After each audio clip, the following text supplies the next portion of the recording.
Tere tulemast kuulama ja vaatama papsid.ee podcasti. Mina olen Kristo Tuurman. Mina olen jätkuvalt Illimar Pilt. Nii me siin oleme. Räägime endiselt olulistel teemadel. Räägime suhetest, lapsega suhtest, räägime paari suhtest, räägime suhtest iseendaga ja ikka selleks, et me oleksime paremad lapsevanemad, et meie suhted oleksid ägedamad, ilusamad, kenamad ja et meil oleks rohkem seda armastust ja õnne siin elus, et sellepärast me seda podcasti teeme. Ja meie podcastile täna on eriti hea meel öelda, et meil on uus toetaja, kes aitab meil seda podcasti teieni tuua ja selleks toetajaks on Ecosh, nii et Ecoshi toidulisandid ja sellepärast on meil natuke siuke, kuidas öelda, proviisori kabinet ka siin natukene. Me räägime ainult suhetest, me räägime, kuidas suhted kvaliteetsemaks teha, iseenda suhteid ka. Läbi vitamiinide, no. Ja mineraalid, et me oleksime ikkagi kauem olemas enda lastele ja lastelastele. Absoluutselt. Kui eelmine aasta mul oli, vaata, sa tead, meil mõlemal oli tegelikult oli papsid vormi aasta, me võtsime väga hästi selle kätte, kes on meil podcasti kuulanud ja meil Instagramis natukene kauem meiega veetnud teavad, et meil tuli mõlemal üle 150 trenni eelmine aasta, nukid.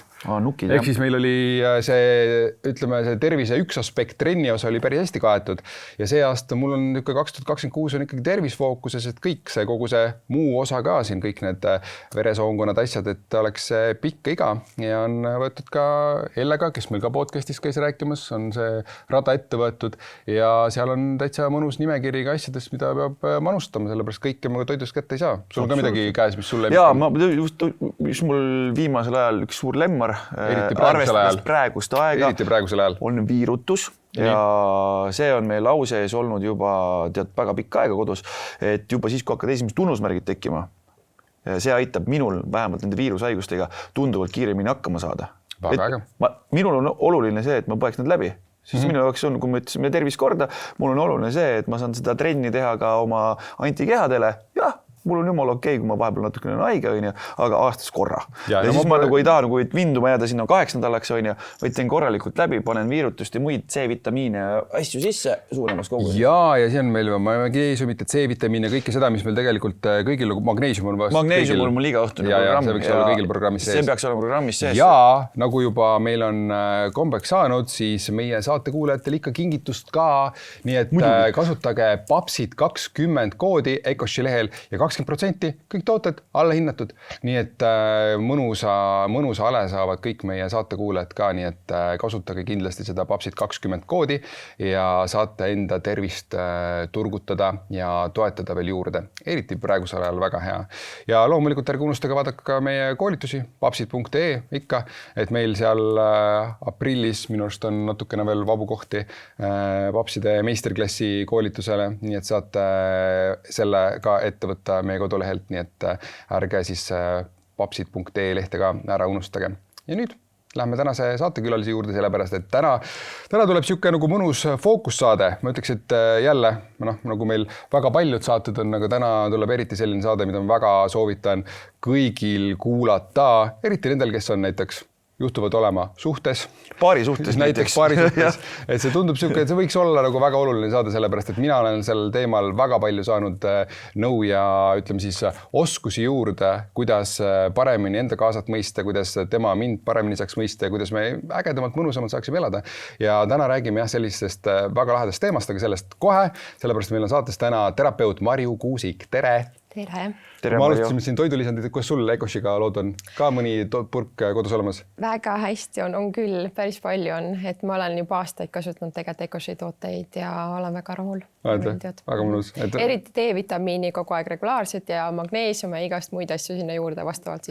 Super, D-vitamiin on meil ka, hommikune ring, kõik. Lapsed saavad kätte, eks ju. Kusjuures ma 3 aasta aja siis olnud D-vitamiini, siis mõtlesin, miks ma talvel ära väsin, niimoodi ära kukun. Ja siis hakkasin D-vitamiini sööma, vau, selles ongi asi või? Nii lihtne ja magneesiumiga samamoodi, et kuidas ma alguses mõtlesin ainult lihased, aga aju hakkas tööle. See on ülikõva. Sellepärast ongi, saame papsidega sinuga natuke paremini tööd teha ka, et ei ole poole päeva pealt Illimar kadunud. Poole päeva pealt, ma võin ikkagi ära kaduda. Aga tere Marju, rõõm on, et sa oled meil siin, et varsti oleme selle teema juurde ka, aga natukene endast ka, et räägi, kus sina tuled, kus sinu lapsepõlv oli, kus sina üles kasvasid? Mina sündisin Tallinnas, Pelgu linnas ja minu kodukoht. ja nii huvitavalt, et me tegelikult maandusime siis kohe Sündsmäe vastu, ehk siis tegelikult meie maja oli Sündsmäe vastas, nii et nagu kaugele ei pidanud minema. Ja siis kogu lapsepõlve tegelikult veetsingi Pelgu linnas. Aga tore pool sellest on see, et meie maakod on Hiiumaal, mu ema on Hiiumaalt pärit, nii et tegelikult kõik koolivaheajad ma olin Hiiumaal ja seal oli hästi vahva, et meil hästi palju loomi. Pidin väga palju tööd tegema. Loomadest oli see hästi vahva, mina olen maalt pärit, ma ei olnud väga vahva ja väga palju tööd teha. Seal oligi nagu ütleme kahtepidi, et see tööosa oli raske, et ütleme, et nii kui sa jaksasid juba ämbreid käes hoida, siis saaksid neid tassima, et pidime hästi palju tööd tegema, et heina tegema, rohima, puid laduma, puid lõhkuma. Ma imestan, et nii väiksele lastele kirves kätte anti, et ma kindlasti oma lastele ei annaks. Kui vanalt? Ma ei mäleta, no me olime päris väiksed. Et selles mõttes, et nii kui sa jaksasid seda kirvest hoida, siis sa neid puid lõhkusid, ladusid ja selles mõttes oli hästi tore, et vanaema oli hästi usaldav, et me tegelikult ladusime need riidad ise. Ei no tasuta tööjõud, ma oleks ka usaldav. Töölaager lihtsalt. Ümber, siis me tuulest laduma. Vahel juhtus, selles mõttes vahel juhtus, aga kuidagi ma ütleks, et vanaemal oli selline filigraanne oskus nagu tööde juhataja olla, ehk siis ta meid väga hästi tegelikult juhendas. Ja ta ei pahandab meie kunagi. Et selles mõttes oli hästi raske füüsilises mõttes, aga tegelikult oli hästi tore ka, sest vanaema oli hästi armastav ja palju lapsi oli ju, et teised lapselapsed olid seal ka. Nii et tegelikult me saime ju palju mängida ja magasime lakkas ja siuke tõeliselt tore tegelikult. Teil oli väike pullerbi seal siis niisugune. Ja täiesti, et ikkagi siukest vahvat osa oli ju ka. Et jah, et ütleme, et see on lapsepõlves siuke põhiosa, mis minu jaoks on Hiiumaal veetmise ajad, et need olid hästi vahvad. Okei. Mõtlen, vahvat osa oli ka, siis oli siis ka mingit vastaspoolt? No eks ikka, selles mõttes nõukogude ajal oli ju ikka selline, nii nagu need tolleaegsed perekonnad olid, et eks ta selline suhteliselt tavaline, ma ütleks, et võib-olla mis on siuke, ma tooks välja, mis ei ole tüüpiline, et minu isa on karsklane. Ehk siis kui väga... See ei ole tõesti tüüpiline. Sa räägid tüüpist nõukogude perest. Mina käisin oma papsi ikkagi 4-5-aastaselt kuskil garaažid juures otsimas, vaata, kas ta tuleb oma jalal koju või peab kellegi appi kutsuma nagu. Seda tõesti üldse ei olnud ja ma arvan, et selle enda tervislikkuse ja kõik kasvõi nüüd see Ecoshi pool, eks ja kõik muude spordi tegemine, et see mul ikkagi isalt tõesti tugevalt pärit. Okei, et tema oli ikkagi tervislik ja siiamaani. Ja andis selle eeskuju koha sulle. Ja, et ütleme, et mida vanemaks ma saan, seda rohkem ma saan sellest väärtusest aru, et kuidas nagu just nagu see tema eeskuju selles osas, et ta ei suitsetanud, alkoholi ei joo, absoluutselt sellised asju olnud, et kuidagi, et ma arvan, see on mind ka mõjutanud, et nüüdseks ma ise juba 6 aastat kusagil alkoholi üldse ei joo. Ja ega varasemaltki ei olnud see nagu mingi teema, aga nüüd siis nagu üldse ei taha. Täitsa nullis. Väga mõnus. Kuidas nagu alati on tore, nagu, eriti kui terapeutid on nagu saates ka, et räägitakse ju, eks, et terapeudil peab mingi valu ikkagi olema, et nagu terapeudiks hakata. Kas sul ka, et kuidas sinu see teekond sai alguse või kuidas sa sinna jõudsid, et sa nüüd tahad inimesi aidata ja et sa nüüd terapeut oled? Selles mõttes otseselt mingit valu ei olnud, et minu see lugu on üldse natuke teistmoodi, võib-olla kui osadel terapeutidel, et mina ei hakanud terapeudiks sellepärast, et ma tahtsin hakata terapeudiks, vaid mina hakkasin terapeutiks sellepärast, et inimesed hakkasid küsima, kas nad võivad minu teraapiasse tulla. Kuidas see võiks juhtuda, et nagu elad oma igapäevaelu ja siis oleks võin sinu juurde teraapiasse tulla? See tegelikult algas siis, kui ma läksin Holistika Instituuti õppima. Okei, no siis ikkagi sul mingi alge ikkagi oli, mingi soov ikkagi oli. Jaa, aga soovid õppida enda jaoks, mitte üldse terapeudiks tolle hetkel. Esimene kursus seal läbi teha, eks ju, mis on ongi nagu ise ennast paremini tunne õppida. Just, et mul oleks enda parem, lastel oleks parem, et ma oleksin parem ema, et see oli tegelikult eelkõige. Minu tegelikult see enesarengu teekond hakkaski ikkagi siis, kui ma sündisid lapsed. Nüüdseks juba siis tütar on 15 pool, eks ju, et juba üsna mitmed aastad tagasi. Ja siis oligi lihtsalt see, et ma tundsin, et ma tahaksin teistmoodi, kui ütleme, mind on kasvatatud, eks ju, või võib-olla mingid mustreid, mis on meie peres olnud, et ma tahtsin natuke teistmoodi neid asju teha ja siis ma tundsin, et oleks hea minna kuskil õppima, iseendast rohkem vaatama. Et see oli see pool.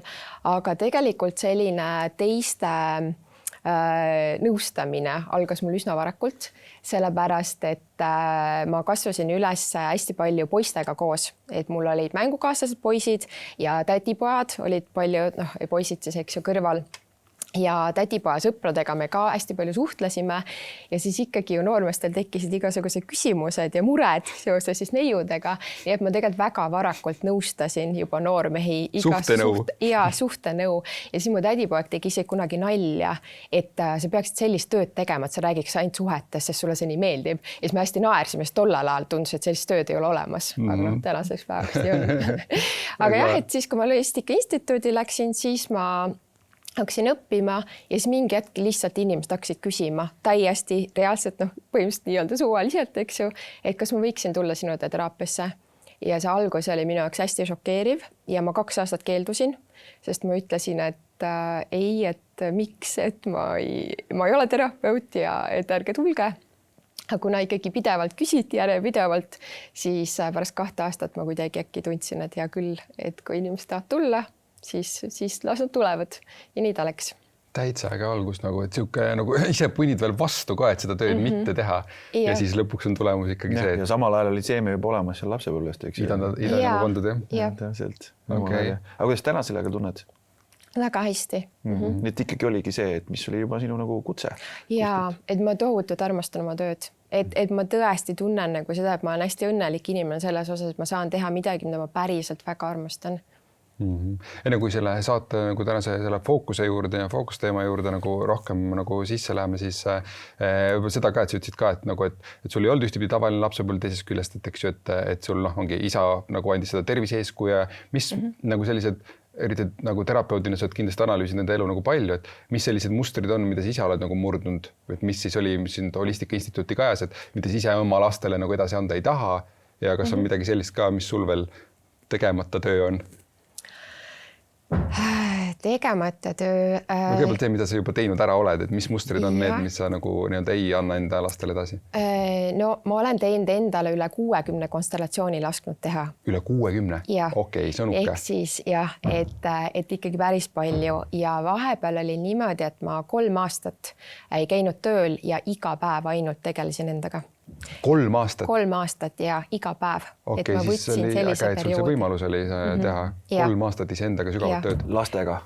Jah, lapsed olid siis väiksed, et see oli väga intensiivne, aga ma kuidagi tundsin, seda on vaja teha.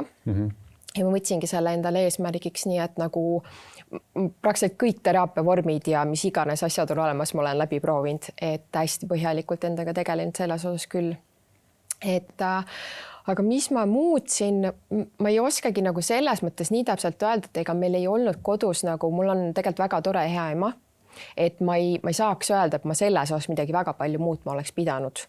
Et ma arvan, et see minu emaks olemine on selles mõttes olnud minu jaoks hästi lihtne.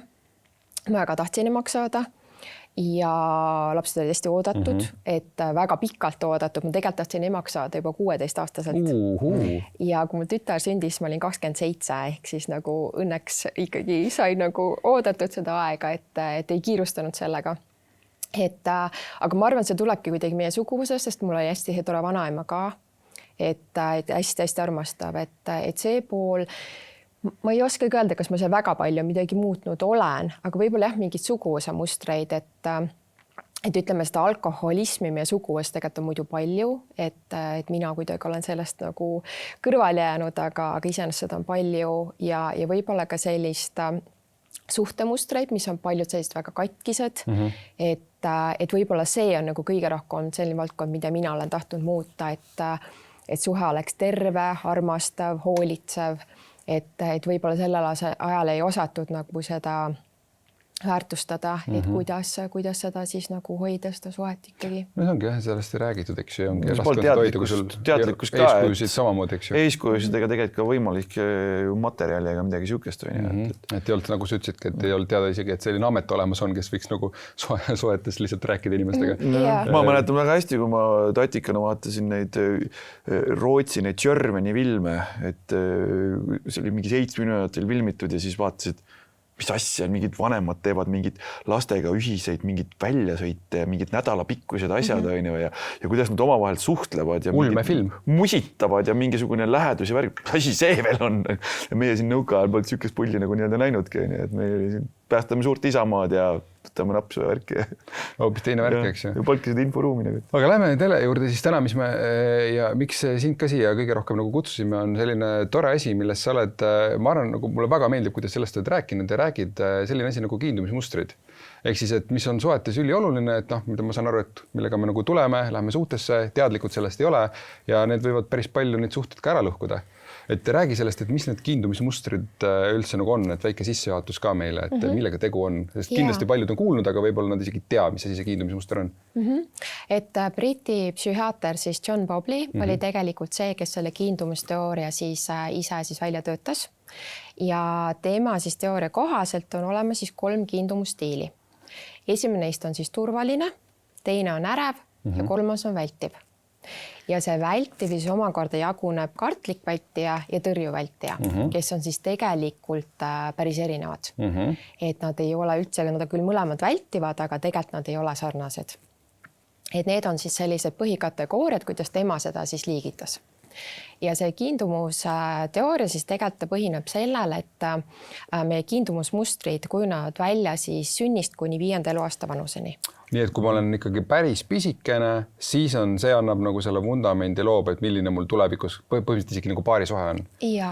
Ehk siis sama, mis me koolitusel ka räägime, eks ju, et 0-6 on nagu põhiline kõige olulisem, noh, selle järgi siis 0,5. Ehk siis see nagu, noh, me kõige rohkem peaksime vundamente laduma sellel nagu perioodil. Ja ma rõhutaksin siin tegelikult, et veel sünnihetkest saati. Selles mõttes, et mitte sünnihetkest, vaid sünni loomishetkest saati. Et kui kõhus ka juba on. Just, et tegelikult kui see väike laps on seal ka see millimeetri suurune, siis juba hakkab ju tema selles mõttes energeetiliselt see olemus ju kõik jääb sinna sisse ja see, mis ema sellel hetkel tunneb laps ka. Sest laps selle hetkel ei erista enda emotsioone ema emotsioonidest, ehk siis tema ju emotsioon on emaga üks. Ja kui ema on raseduse ajal ärev või ma ei tea, tohutu stressis, eks ju, millega pärast mures, siis kõik see läheb lapse sisse. Et seda ma oma töödes tegelikult näen väga tihti, et tulevad kliendid ja me leiame selle trauma tegelikult juba ema kõhust. Et seda on päris palju. Nii et see on ka väga oluline, et mitte ainult sünnihetkest, vaid juba sellest hetkest, kui laps on eostatud. Okei. Aga räägime siis nendest kiindumistiilidest ka, ma saan aru, et kõige nagu parem vist, kus olla, on see turvaline. Jaa, absoluutselt. See on see kõige unistus, kus me kõik tahaksime olla. On seal ka keegi siis või? Väidetavalt ma vaatasin mingid andmed, et 55% peaks olema. Ikkagi täitsa pooled on turvalised? Peaks justkui olema. Aga ma ei tea, ma ei tunne vist neid. Just, et mul on nagu sama lugu, et mina oma tutvusringkos neid inimesi väga ei ole näinud, aga justkui peaks nagu olema. Ja ma ei tea, palju need Eestis muidugi on, et selles mõttes seda statistikat tõenäoliselt keegi ei ole teinud, et kuidas Eestis on, aga nii ta peaks olema ja et turvaline loomulikult kõige toredam. Ja turvaline tähendab siis seda, et need on siis need lapsed, kelle ongi olnud siin turvaline keskkond, toetavad vanemad, sellised vanemad, kes arvestavad lapse emotsioonidega. Ehk siis, kui lapsel on ikkagi mingisugune vajadus, ta nutab, saab haiget, mis iganes muud tunded vihastab, et siis lapsevanem selgitab talle, et see on täiesti normaalne, sa võid nii tunda, see on lubatud. Sest, et kui seda ei tehta, siis laps ju tunneb, et tema emotsioonidega arvestata ja ta ei tohi nii tunda. Ja vasti siis räägin kohe, eks ju, milline kiindumustiilides selline laps tuleb. Aga see on jah, et see ütleme, turvalise lapsel on see, et tema enesehinnang on paigas. Ta teab, et kui tal midagi juhtub, keegi toetab teda. Ta ei karda teistega suhelda. Et ütleme, turvalise lapsel on ikkagi selline vundament, see baas turvatunne on hästi tugev võrreldes nüüd teistega. Okei, üks põhiline asi, mis välja tõid, siis kordan lihtsalt ülehinda jaoks ka, eks ju, et laste emotsioonidega arvestada, et kõik emotsioonid on okei, et me ei suru seda alla, laps saab haiget, nutab, ära nuta ja nii edasi, kõik see on tegelikult see, kuidas me nagu vaikselt laseme lapsel enda emotsioone siis, ma ei tea, alla suruda põhimõtteliselt ja öelda, et need ei ole okei. Just. Ja vahel piisab ühest korrast. Et teha see suurem... Just. No aga jälle mõtlen, et kui siis on tõesti, ma kahtlen väga selles 55% sellepärast, et ma mõtlen ise, et väga teadliku nagu lapsevanemana ja tõepoolest nagu kõiki need mustrid, mis me räägime nagu murtud, ma arvan, et ma ei räägi nagu ühest korrast, kui ma seda teinud olen, ma arvan, et tuleb ikkagi 10 kordi ette nende aastate jooksul, kui ma seda nagu teen, et siis tõepoolest on see, et me ikkagi nagu teeme lastele liiga. kindlasti teeme, selles mõttes, et ma arvan, et ei ole ühtegi lapsevanemat, kes ei oleks nüüd mitte midagi valesti teinud. Et kindlasti me midagi teeme, aga samas see on normaalne. Ehk siis vana hea tõde jälle teraapiafondi tasub ikkagi koguda nagu. Kõikidel lapsed koguge teraapiafondi raha. Vanasti oli ülikoolifond, nüüd on ikkagi teraapiafond see, kuhu me kogume raha. Midagi pekki me seal keerame. Okei. Nii et turvaline on see, kui nagu lapse emotsioonidega on arvestatud, kui me kuidagi ei suru teda nagu alla, ehk siis keskkond on turvaline, et ei tunne ennast kogu aeg nagu, ma ei tea, pinges ärevana, eks ju, kohta ei ole. Just, et lapsevanemad on stabiilsed, et see kodukeskkond on stabiilne, et seal ei ole mingisugust sellist traumeerivat olukorda kogu aeg. Et lapse kogu aeg arvestatakse ja ta teab seda ja ta saab kasvada selliselt, et tal see toetus on kogu aeg olemas. Okei. Räägime siis järgmisest ka, et mis sa järgmisena tahad võtta, et kuidas loogiline jätk on? Näiteks ärev. Räägime ärevast. Et tema on siis see tore vastand. Äkki ma tahan kuulda, aga äkki sa räägid minust. Nii, hakka pihta. Et äreval kiindumusstiilil on siis see, et tema lapsepõlv on hästi kaootiline. Et temal enamasti on niimoodi, et kas siis vanemad on näiteks lahutatud või on väga palju tülisid seal perekonnas või näiteks üks vanematest on üldse ära läinud või ta on näiteks lastekodus kasvanud, et ütleme, et see kodune olukord on hästi ebastabiilne. Ja mis siis tekib, on see, et ühel hetkel vahepeal ja võib-olla see on isegi stabiilne ja näiteks lapsevanem on armastav ja hooliv, teisel hetkel enam ei ole. Ja see käibki niimoodi üles-alla. Ja mis seal lapsel sellest tekib, on see, et ta tekib dopamiinisõltuvus. Ärevad inimesed on enamasti hästi tugevad dopamiinisõltuvused. Oota, miks see dopamiinisõltuvus tekib, ütle see ka juurde? Sellepärast, et vahepeal seda armastust ja tähelepanu on, aga vahepeal ei ole. Näiteks kui lapsevanem alkohoolik, sel hetkel, kui ta on kaine, võib-olla ta paneb seda last tähele või see vastupidi, sest mõni alkoholijoopes paneb hoopis last tähele, et mul on kliendid tihti rääkinud seda, et siis kui isa oli purjus, on ju, siis ta nägi mind, siis ta kiitis mind, aga kui ta ei olnud purjus, siis ta oli kadunud, on ju, et ka selline variant. Ehk siis, kui see lapsevanema, ütleme, tähelepanu lapsele on ebastabiilne, vahepeal on, vahepeal ei ole. Ja laps jääb ootama siis seda toredat hetke. Isegi kui vahepeal on hästi halvasti, näiteks kas või vanemad füüsiliselt teda kohtlevad, eks ju, kuidagi halvasti, peksavad teda, siis ta alati jääb ootama seda päeva, kui teda ei lööda. Okei. Ja seal tekib dopamiinisõltuvus. Ja see dopamiinisõltuvus on niivõrd tugev, et seda võrreldakse heroiinisõltuvusega. Nii et siis, kes on heroiini proovinud, ise ei ole, ei tea täpselt, mis see tähendab, eks ju, aga et see on tohutu suur sõltuvus. Ja see dopamiini sõltuvusest tekivadki äreval inimesel hiljem täiskasvanud tihti siis igasugu muud sõltuvused. Alkohol, narkootikumid, suitsetamine, porno, söömine, mis iganes. No, nagu me räägime oma koolitustel ka, eks ju, et eriti kui me ekraanidest räägime, oleme palju nagu rääkinud siis, et kui me kasvatame nagu tegelikult väikest sõltlast üles, siis see ei tähenda seda, et on tulevikus ka ekraanidest sõltuvusest, ta lihtsalt sõltuvused võivad muutuda ajas. Ehk siis sa muudad ühe teise vastu ära ja ongi tulemus on need samad, mis sa nimetasid just. Ja äreval siis kiindumusstiil on hästi omane see, et tal on hülgamishaav, tema tuumhaav on hülgamishaav ja ta väga kardab seda, et teda hüljatakse ja kogu tema tegelikult olemus ikkagi keerlebki ainult selle ümber. Okei. Ühesõnaga see ärev inimene võib olla ka üsnagi armukade ja kõik siuksed. Võib olla väga armukade ja ta kogu aeg kahtleb oma partneris, kardab, et äkki ta läheb ära, äkki teda jätakse maha, äkki ta partneri armastada, äkki ta nüüd on kole, sellepärast ta ei taheta, et tal on hästi tohutult suur ebakindlus. Ja samas testib vist kogu aeg, eks ju? Kogu aeg testib, sellepärast, et kuna tal on vaja seda kindlustunnet, et partner ikkagi tahab teda, ikkagi armastab teda, siis ta kogu aeg testib partnerit ja et ärevale kiindumusstiilile ongi omane selline tohutu manipuleerimine ka. Okei. Kas on midagi veel, mille järgi nagu ma ütlen, et ennast paremini seal sees nagu ära tunda, et kui kuulajad ka praegu vaatavad, nagu päris palju läks juba pihta, et kas on midagi veel siuksed, mis on äreval enamasti on? Üks asi, mis ärev kindlasti on see, teeb, et ta palub hästi palju vabandust. See on äge, ma nagu tean, ma olen ennast miks ka ma ennast nagu ärevasse kõige rohkem nagu liigitan, kuigi ma tunnen ennast teistest ka ära, et sellest saame ka pärast rääkida, et kuidas ennast seal nagu paremini siis paigutada, et tunnen teistest ka ära, aga üks, mis on mulle, sorry, nagu täiesti süütu asi, aga vabandust, nagu et käib kogu aeg minuga nagu kaasas selline nagu vabandust palumine. Ja just, et see on ärevale inimesele hästi tüüpiline, et ta alati palub vabandust ja enamasti siis ka, kui ta üldse süüdi ei ole. Või kui pole põhjust isegi. Just, et see ongi sellepärast, et kuna ta on tohutult ebakindel ja tema hirm on alati see, et temast arvatakse halvasti, äkki teda siis enam ei kutsutagi, äkki ta jäetakse maha, siis ta ruttu vabandab, et siis nagu justkui lootes, et äkki siis seda ei juhtu, et äkki siis see negatiivne tagajärg jääb olemata, kui ma siis vabandan palju, eks ju, ise alandlikult palun andeks, et äkki siis keegi jätab mind maha, on ju. Okei, see on ka päris hea, mida nagu võtan kaasa. Okei, enne kui neid natuke rohkem nagu võrdlema hakkame siit paremini veel aru saada, et kus oleme, lähme siis järgmise juurde, et siis ma saan aru, et vältija. Ja, järgmine on siis välti siis kiindumusstiil.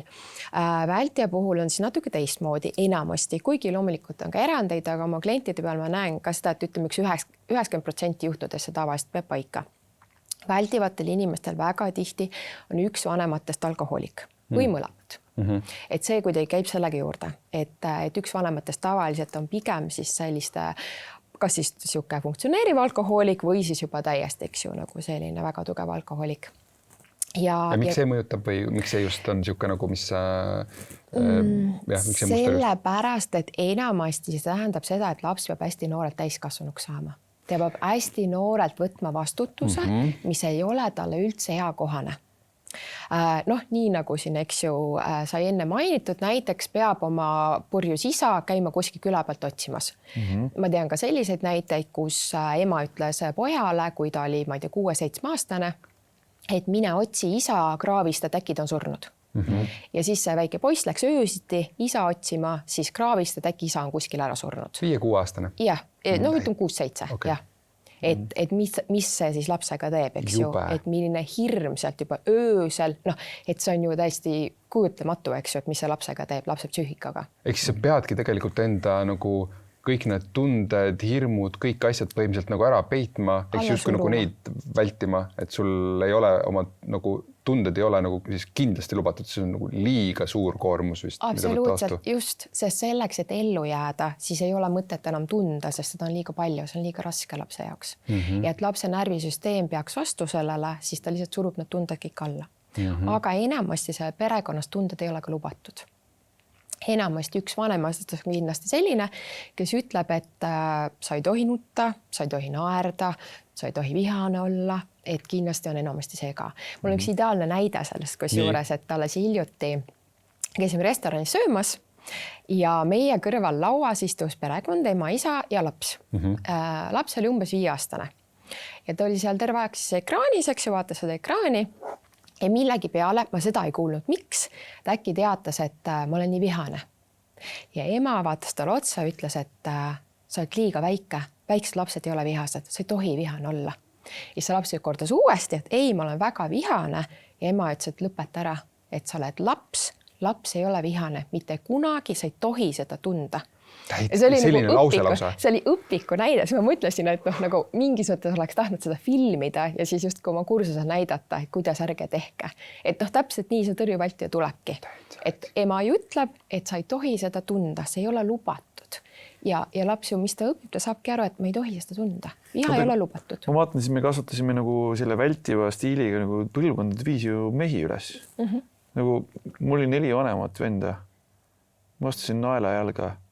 Sa ei nuta, mehed ei nuta.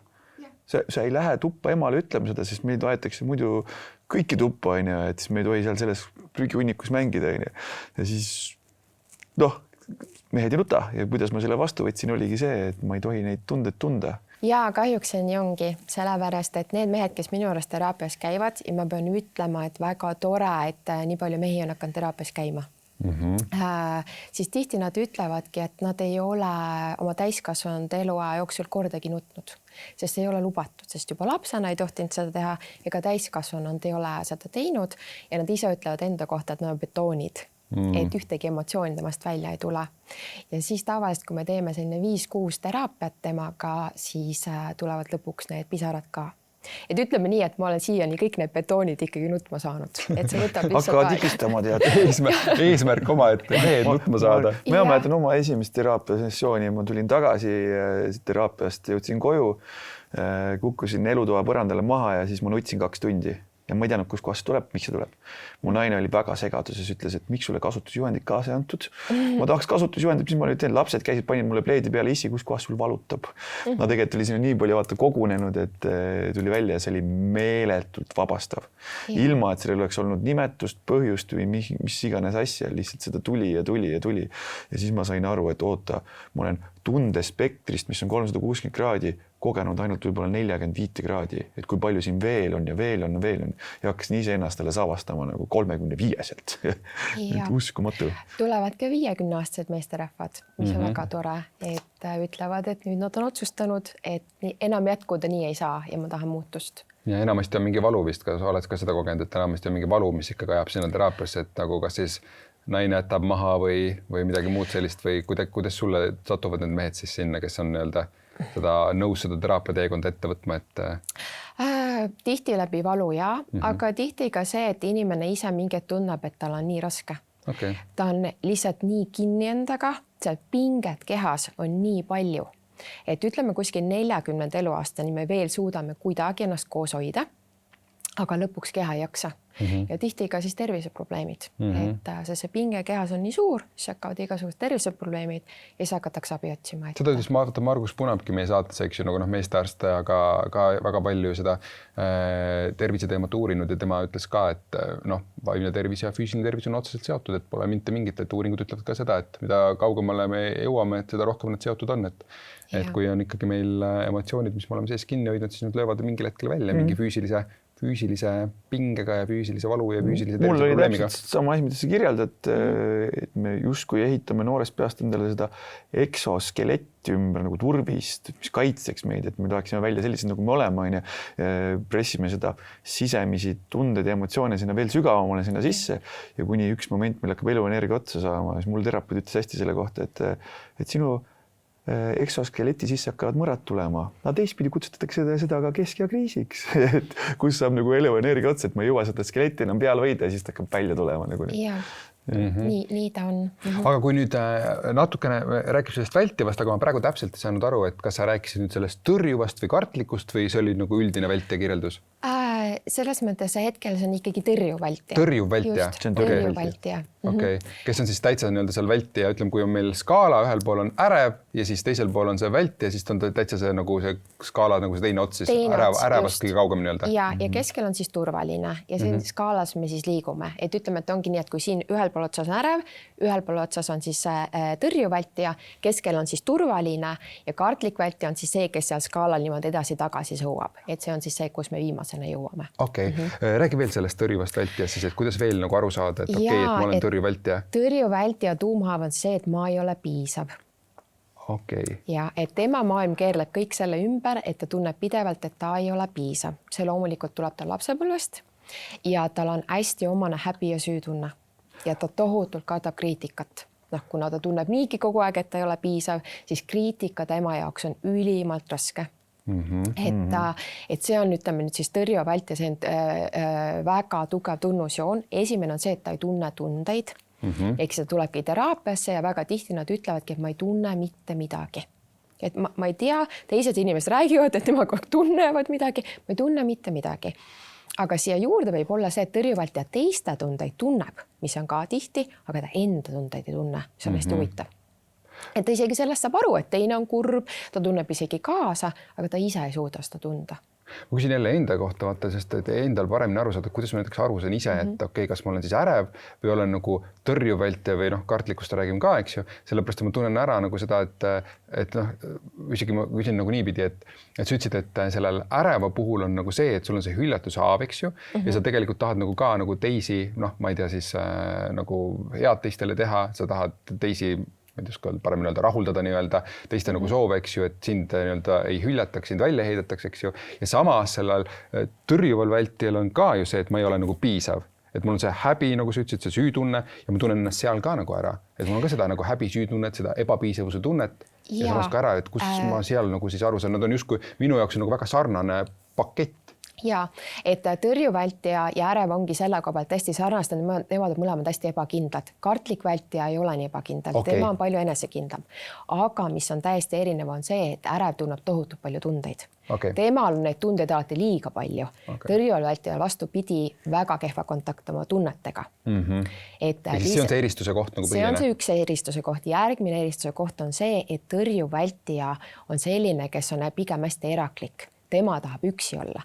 Temal on pidevalt see probleem, et partner on liiga lähedal, tahab liiga palju temaga koos olla, üldse miks ta tahab kogu aeg midagi, ma tahan üksi olla. Ta on hästi endale keskendunud. Miks? Sellepärast, et kui ta kasvab lapsena siis sellises dysfunktsionaalses perekonnas, siis ta peab ruttu suureks kasvama. Aga suureks me saame kasvada siis, kui me ju need emotsioonid alla surume, nii nagu enne ütlesime. Ja tal on siuksed nagu silmaklapid eest, ta kutsutaksegi tõrjuvat vältijat ka silmaklappida. Ta näeb oma eesmärki. Ta näeb nagu seda, mida tema peab tegema, aga neid teisi inimesi kõrval tal on hästi raske märgata. Ta on hästi keskendunud endale, sest on tema ellujäämismehhanism, et ma saan hakkama siis, kui ma saan ainult endale loota. See on tõrjuval vältijal on omal see, et tema loodab ainult endale. Äreval on see, et tema loodab teistele. Tema paneb alati oma heaolu väljaspoole. Tõrjuval vältijal täiesti vastand. Loodab ainult endale. Ma saan üksi hakkama. Abi kunagi ei küsi, isegi siis, kui peaks küsima, kunagi ei küsi. Ärev on selles mõttes täiesti vastand. Tema kohe jookseb esimese ettejuhtu juurde, palun aita mind, tule päästa mind, et nad on selles mõttes täiesti erinevad. Ja samas tundub niimoodi, et see vist, kui nagu lapsevanema kontekstis rääkida, siis on ka vist seal see sama ju muster tuleb esile. Ehk siis need tõrjuvatel vältijatel on, mis lapsevanemluse roll on ka päris keeruline siis nagu vastu võtta või? Sõltub. On tõrjuvad vältijaid, kes lapsevanema rollis toimivad üsna hästi, tavaliselt vähemalt kui teismeeani. Kui tuleb see teismeiga, siis neil läheb raskeks, laps hakkab tundma. Sest lapsel tekib palju emotsioone, võt sellega võib tal olla keeruline, aga enamasti tänapäeval ikkagi inimesed, kes on juba sellises vanuses, kes ei ole seal 50, 60, 70 pluss, eks ju, nendel see lapsevanema roll tuleb isegi üsna hästi välja. Partnersuhe mitte nii hästi. Et seal on hoopis teine tasand, et see tavaliselt on neile keeruline, sest partner tunneb ju tundeid ja sellega raske hakkama saada. Aga lähme siis selle kartliku vältija juurde ka, et mis teema siis selle kartliku vältijaga on? Kartlik vältija ongi siis see, kes siin skaalal siis nüüd edasi-tagasi sõuab ja tema on siis selline, kes muudab ennast vastavalt partnerile. Tema on selline kameelon. Ehk siis kui tema partner on ärev, siis kartlik vältija muutub ise tõrjuvaks. Ja kui on siis vastupidi, et tema partner on tõrjuvältija, siis ta muutub ärevaks. Aga ikkagi vastandiks? Vastandiks ja tema hakkab käituma vastandina. Sellepärast, et tema muudabki kogu aeg oma neid pooluseid, et pidevalt sõuab seal pooluste vahel. Ja kartlikul vältijal siis tema on selline huvitav, kes koosnebki siis nii ärevast kui tõrjuvast vältijast. Tal on mõlemad pooled sees ja sellepärast ta muudabki vastavalt olukorrale. Nii kuidas see situatsioon tekib, siis ta muudab ennast ja ta võib ühes suhtes ka ennast pidevalt muuta.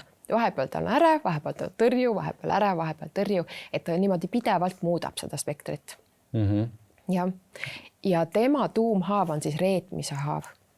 Ehk siis kartlik vältijal tema põhiline on see, et äkki keegi reedab mind ja sellepärast igaks juhuks ma ei usalda mitte kedagi. Nii et usaldus on põhiline teema tema? Ja tema ei usalda, tema ainult kontrollib. Nad on enamasti hästi empaatilised inimesed, jälgivad kogu aeg kõike kontrollivad, vaatavad igat silmaliigutust, pilgutust, eks ju, partner tuleb koju, ma ei tea, hingab korra sisse, juba küsib, mis sul viga on. Ma näen, et midagi on valesti. Et see on see, kuidas kartlik vältija nagu funktsioneerib, et hästi palju kontrolli. Ehk siis ta tunneb tundeid? Tunneb väga tugevalt tundeid. Ja tunneb ka teiste tundeid hästi ja tunneb ruumi hästi ja edasi. Ja väga-väga tugevalt, et väga paljud terapeudid tõenäoliselt on kartlikud vältijad, vähemalt endised kartlikud vältijad on hästi empaatilised. Ja.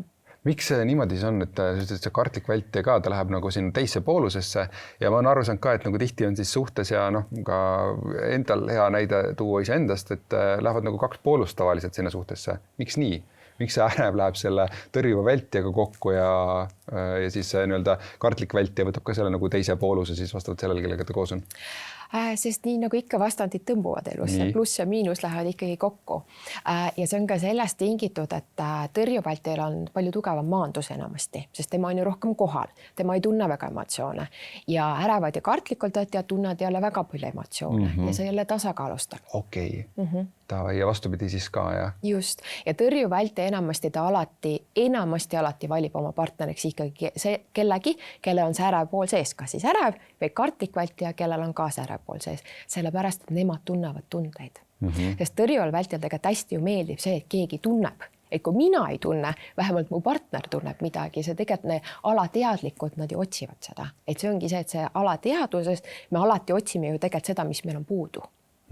On su praktikas ka, Mari, olnud kedagi mingid paare, kes on mõlemad ühel skaala poole peal?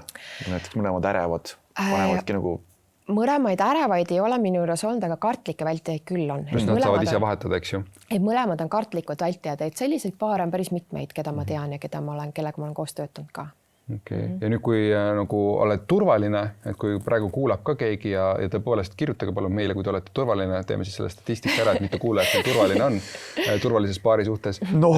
Turvalise kiindumistiiliga, turvalise kiindumistiiliga, siis nemad siis, kui nad selle äreva või vältjaga kokku saavad, siis löövad kohe punased lipud põlema ja siis tasub põgeneda või? No enamasti turvalise kiindumustiiliga inimene ei lähe paari siis mitte turvalise. Et ta saab aru sellest, et see kiindumistiil on nagu natuke paigast ära ja see ei ole temale kasulik. Ja sellepärast, et kui inimene on turvalise kiindumustiiliga, siis teda ei tõmba ju sellise dysfunktsionaalsuse poole. Teda tõmbab turvalise poole, sest kui tema vanemad on olnud turvalised, sest me partnereid valime ju oma vanemate järgi. Valime. Ja kui meie vanemad on olnud turvalise kiindumustiiliga, nad on meid kasvatanud armastavalt, hoolivalt, baasusaldus on olemas, siis teda ju häirib see, et tal ei sobi see, kui keegi käitub kuidagi ebastabiilselt, ärevalt, tõrjuvalt, ta ütleb kohe, et ma ei taha seda. See ei sobi mulle ja ütleb ei aitäh ja taega.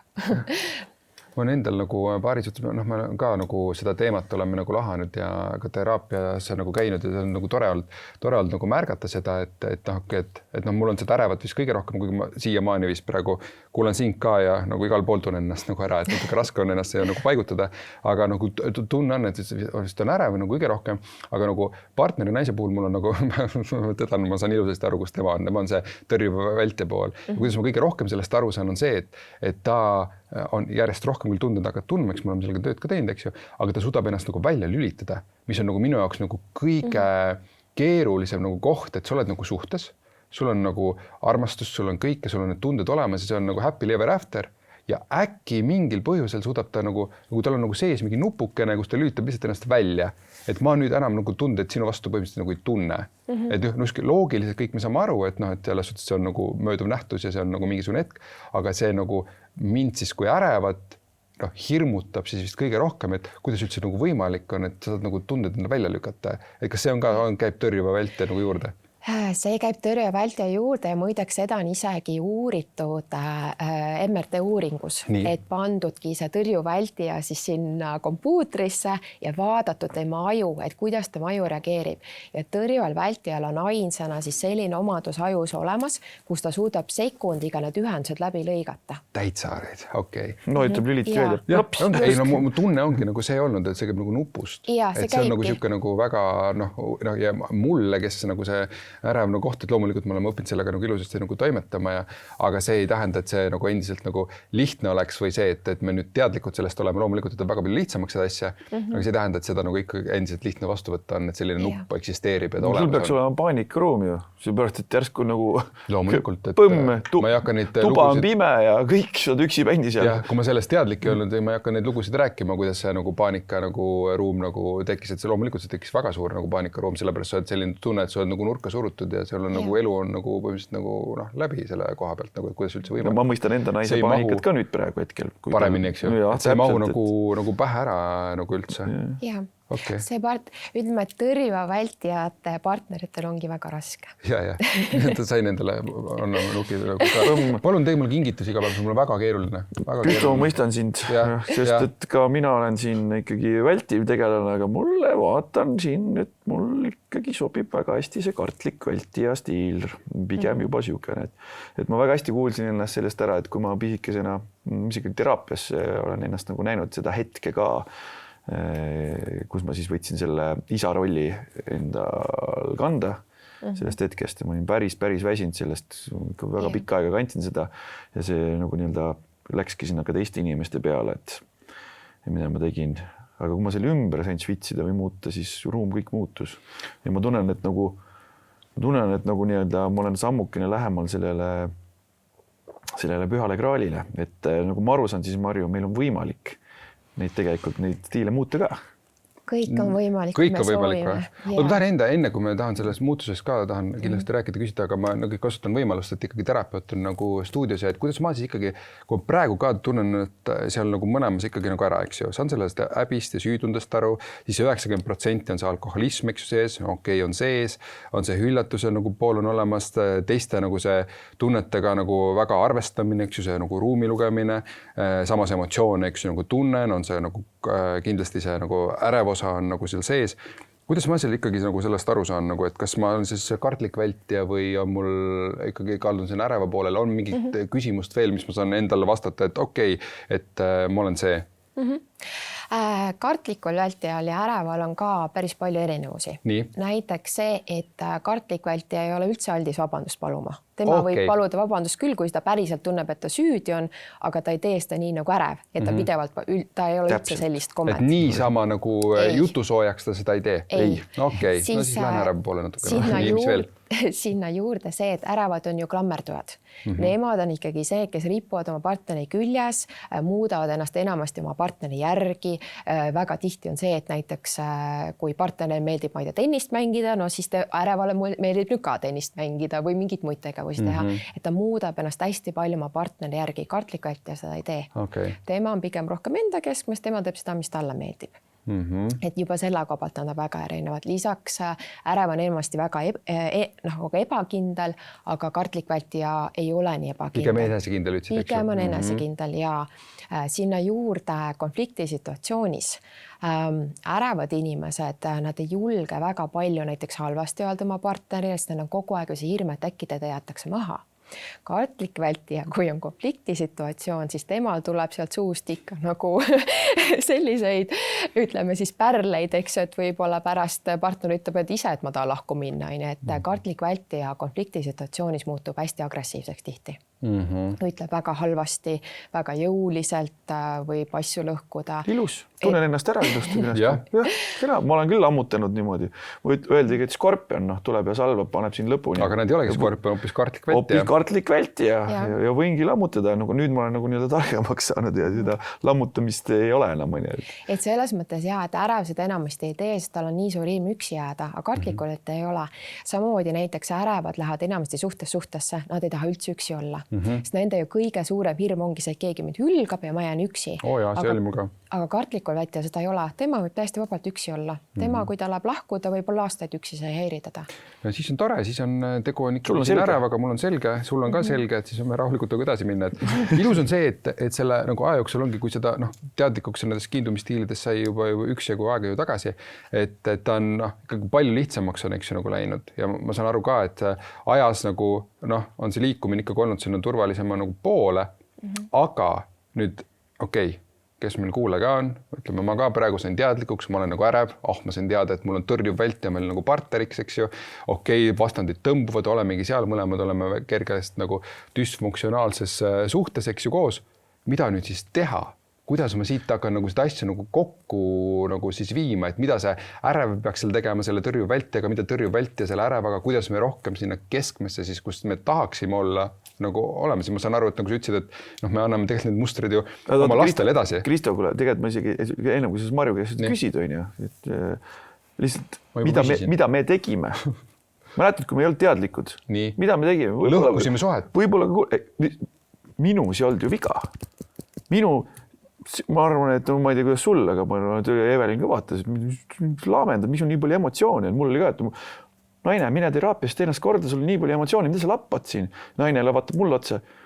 Kuidas on niimoodi, et sa tõmbad ennast nüüd lukku ja sa pead üksi päini minema ära? et kuidas võimalik on, mina jään emotsioonide hulvaga siia, mine tee ennast korda. Eks siis esimene asi, mida me ebateadlikuna teeme, on see, et kurat, Marju, tee meie partnerid korda. Oleks see värk, on ju. Aga nüüd, kui sa nüüd küsid, on ju, et mis me siis edasi saame teha, kui me saame teadlikuks?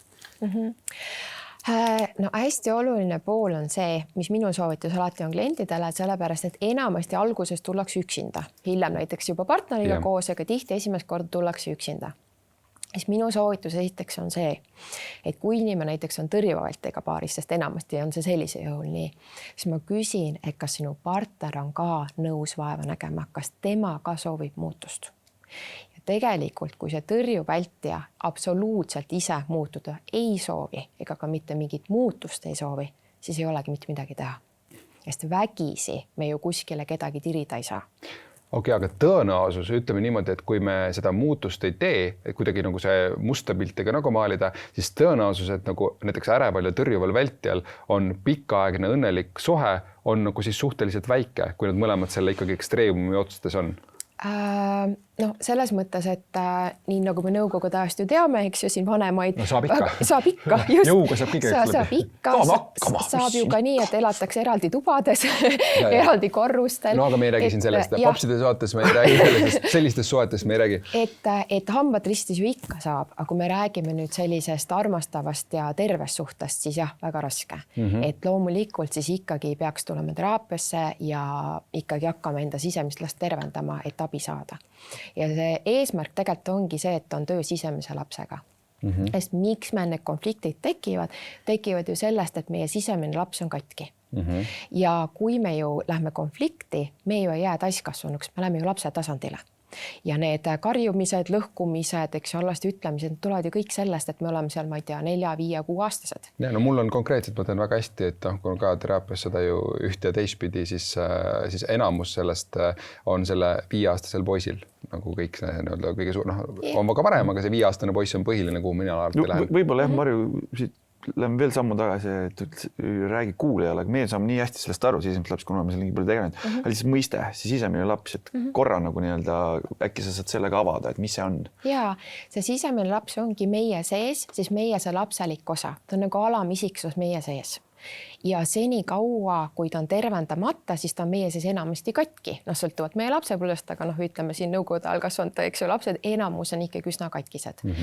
Ja siis ongi see, et kui see laps on meie sees katki, siis alateadlikult, kui meil tekib mingisugune situatsioon, mis meil meenutab midagi lapsepõlvest, siis me läheme kohe sinna traumasse tagasi. Eks see trauma meil käivitub.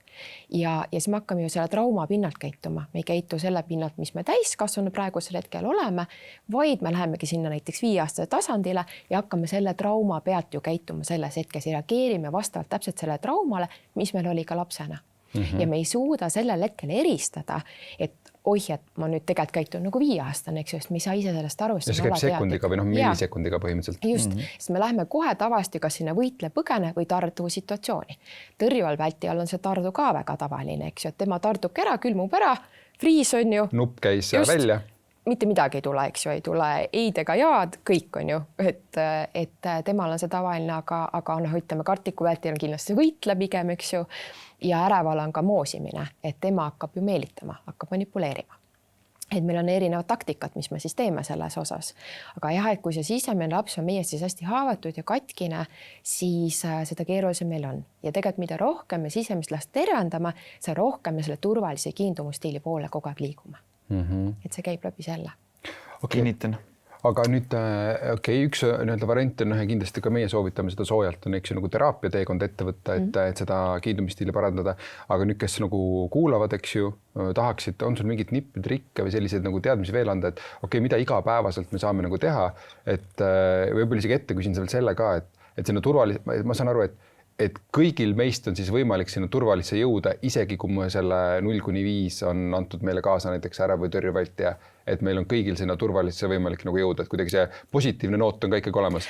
Kõigil on võimalik, see lihtsalt teedab natuke tööd. Okay. Et või noh, vahel ka väga palju tööd, aga selles mõttes, et see kõikidel on võime, kui inimene tahab, me saame alati muutuda. Et kui see soov on olemas, siis absoluutselt kõik inimesed saavad muutuda. Okay.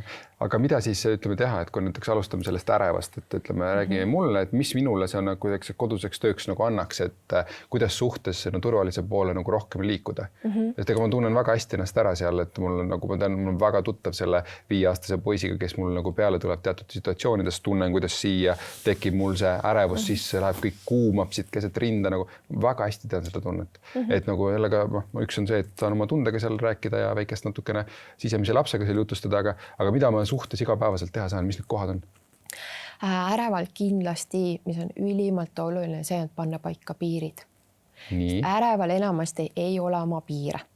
Kuna ta mugavdab ennast kogu aeg oma partneri järgi, ta tahab meeldida, siis ta surub kogu aeg oma vajadusi alla. Ja kui me surume enda vajadusi alla, siis tegelikult meil tuleb sellest tohutu ärevus. Ja esimene asi, mida ärev inimene peab tegema, see, et hakkama piire panema, hakkama ei ütlema. See ei sobi mulle. Ma ei taha seda. Mis siis, et sa 10 aastat oled näiteks seda teinud, eks ju, oma partnerile, aga tegelikult see mulle pole kunagi meeldinud. Ma ei taha seda teha.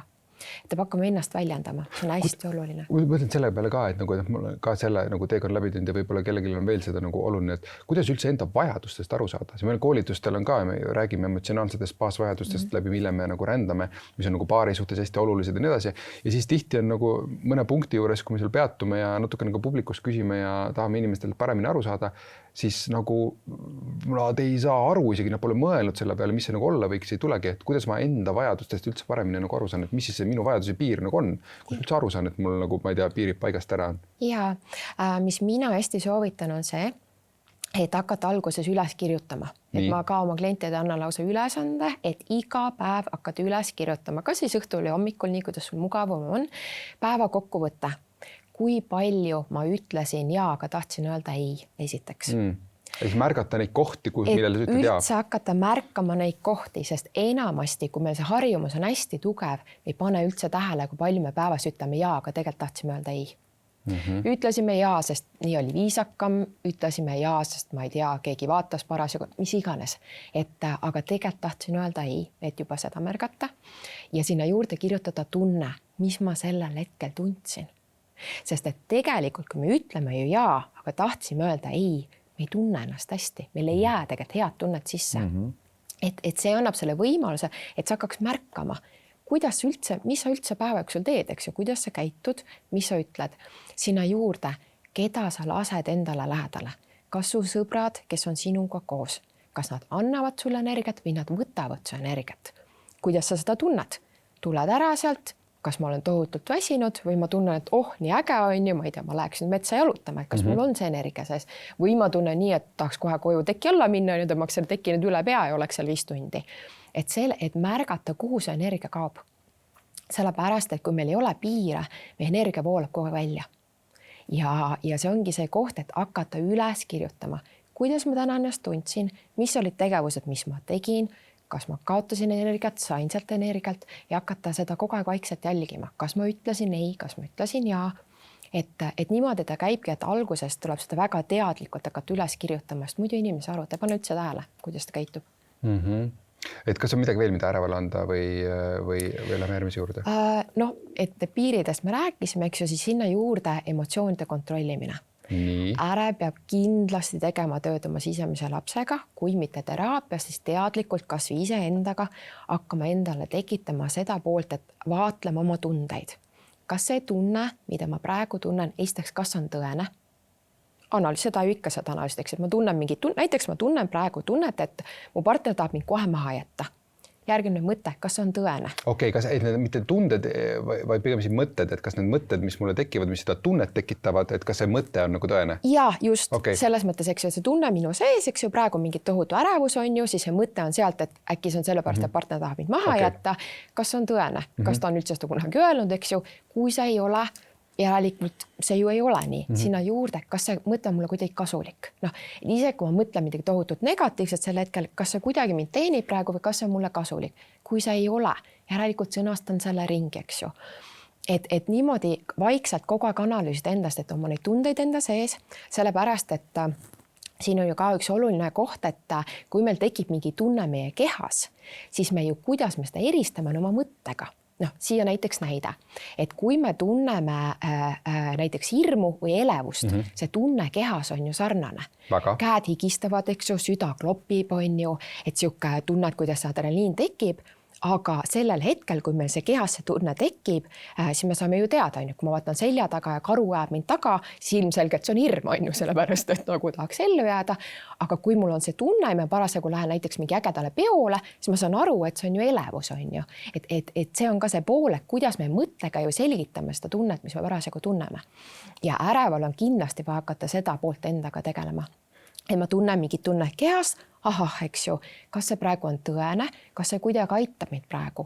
Kui ei aita, sõnasta see ümber. Et näiteks tohutu mingi ärevus sees on ju, et appi, et mu partner jätab mu kohe maha, siis natuke hinga, eks ju, rahune, nii, kas see on tõene. Kas ta päriselt jätab mind maha või see on ainult praegu mu tunne minu kehas. Ja kui see tegelikult ei ole ja kui me seda tunnet tunneme, siis tegelikult see tunne hakkab vaikselt lahustuma. Kui me lubame selle tunda, ja öelda endale, et ma võtan selle tunde praegu vastu, ükskõik mis tunne see on ja vahel isegi, kui see aru, mis on, ütled endale, et ma võtan praegu selle tunde vastu. Mis iganes see tunne on, ma kogen seda ja ma ei tõrju seda. Sest kuidas see ärevus alati suurenema, see, kui me hakkame tõrjuma seda tunnet, me ei taha seda tunda. Ma ei taha tunda. Suluks ära, aga pigem vastupidi, hästi, ma võtan selle kõik vastu. Ja siis tavaliselt paari minutiga laustub ära, sest ma olen selles tundes. Või veel kiiremini, eks ju. Ja, just. See on nii veider kuulata, vaata, kui ma mõtlen, et mis ma siin ikka vastu, et ma teen plõks ju ja ma ei tunne midagi. Lihtne. Ärev on kõrval. Ma tahan seda, mis asja nagu plõks. Sul on nupp ju. Mul on nuppu. On nagu, sellega tegeled. Pudu, korras. Ma ütlen selle ka, et ma olen ise hästi, ma ei tea, kas see on ka äreva osa nagu kärsitu, et mul on kärsitust hästi palju on nagu sees, eks ju, lihtsalt kõigile ka, kes nagu kuulavad ka, et nagu seesama nagu töö, et midagi ise ju teinud, et esimese korraga ei juhtugi midagi, teise korraga ka mitte midagi nagu veel ei juhtu, et see, kui sa oled, ma ei tea, 10, 20, 30, 40 aastat endal seda ühte vagu künnud, siis on väga raske sealt seda sahka sinna teisele poole saada. Et see muutus võtab aega. Võtab aega ja see kõik alus on loomulikult enda armastamine.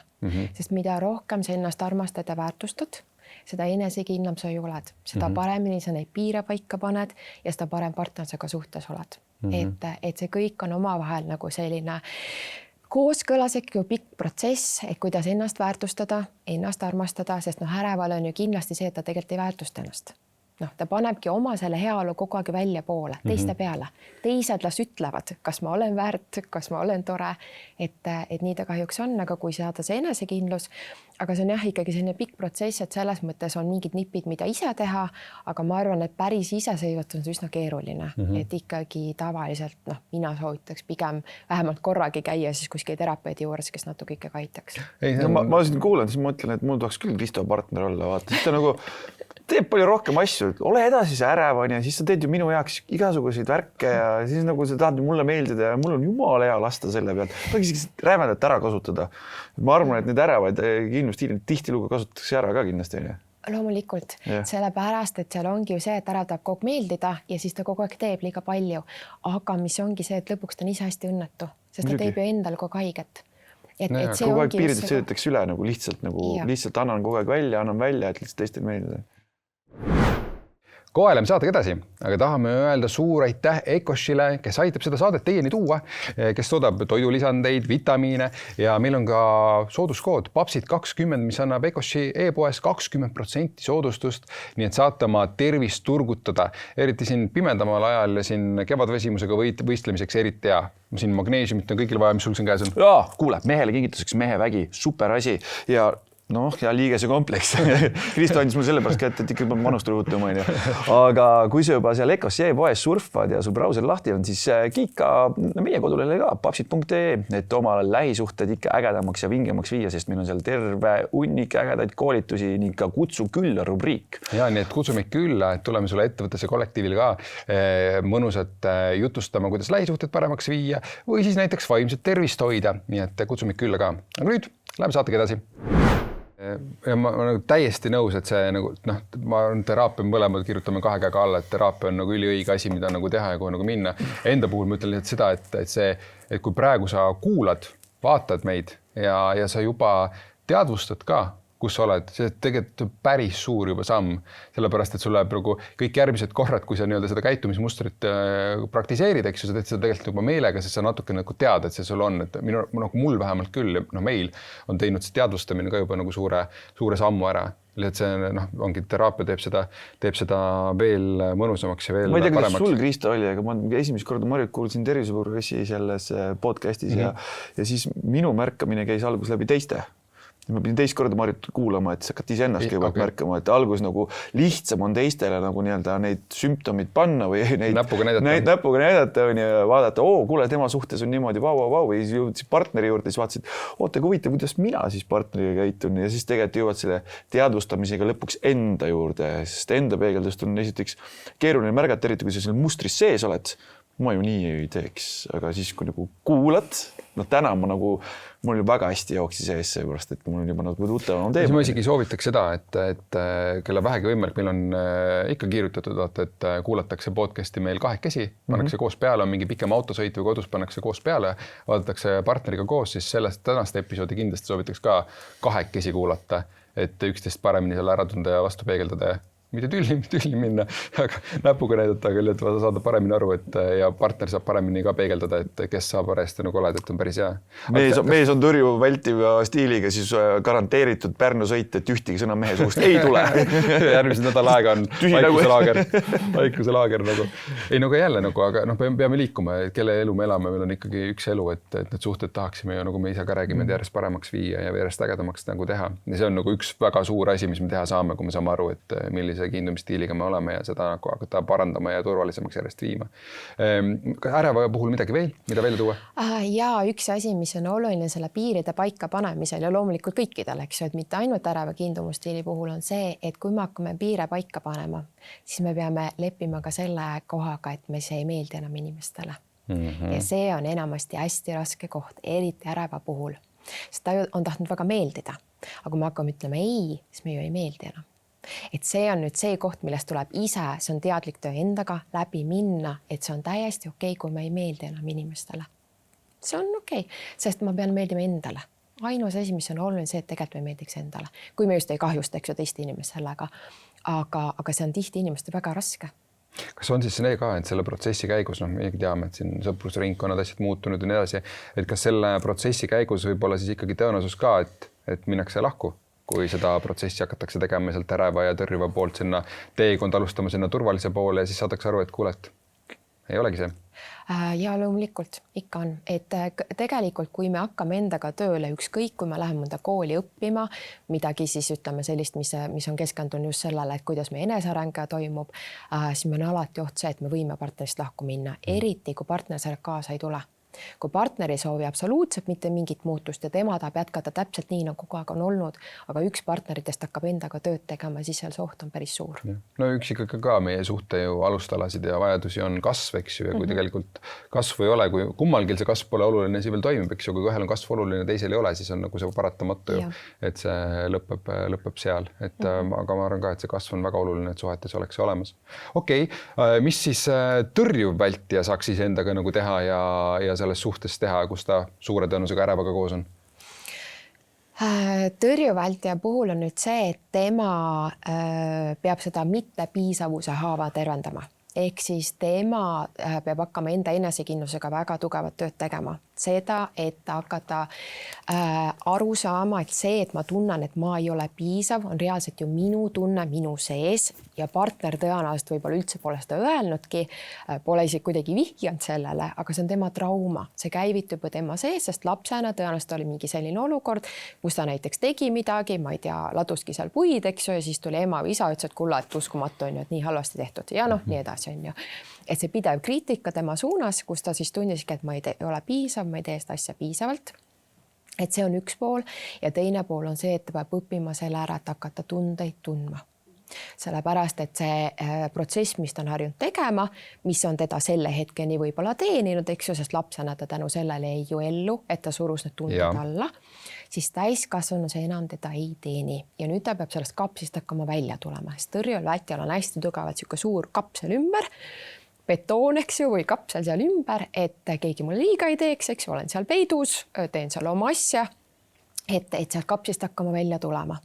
hakkama neid tundeid vaikselt endale lubama, hakkama vaatama, et mis mu sees üldse toimub ja selle poolega kindlasti töötajama. Kui mõtled, kuidas see käib, et ma mõtlen jälle, et kui see on nagu praktikas, et kuna ma ise see ei ole, eks ju, ma nagu võib-olla ei saa nii hästi aru, aga ma kujutan ette, et see tõrjuv vältija ütled, et nagu tunne tundeid, tal on see, mida, kuidas? No neid niimoodi ise jälle tunda on väga keeruline, et kindlasti jälle ikkagi läbi teraapiliste protsesside, näiteks vabastav hingamine on ka üks, mis väga palju aitab. See on, ma tean, et mulle naisel ka väga mõnusalt tõi asju esile ja tundet esile. Ja siis loomulikult konstellatsioon, eks ju, et see sisemise lapse töö läbi konstellatsiooni, kus me vabastame neid emotsioone, vaatame, et kus see tõrjuv vältija muster on alguse saanud. Et seda saab täiesti vabalt vaadata, ma olen mitmel tõrjuval vältijal konstellatsioonis seda vaadanud, et miks tal see muster on tekkinud, kus on algus saanud, mis need traumad on, millega see on seotud. Ja kui me neid traumasi hakkame tervendama, siis hakkavad vaikselt need tunded sealt ka tulema. Aga see on selline, ütleme, natuke pikem protsess, sest neid tundeid ei saa korraga avada. Sest kui inimene on nüüd, ma ei tea, 40 aastat kõikest alla surunud, eks ju, kui me nüüd korraga selle ukse lahti teeks, eks ju, siis inimene võib hulluks minna. Ta ei suuda seda läbi protsessida.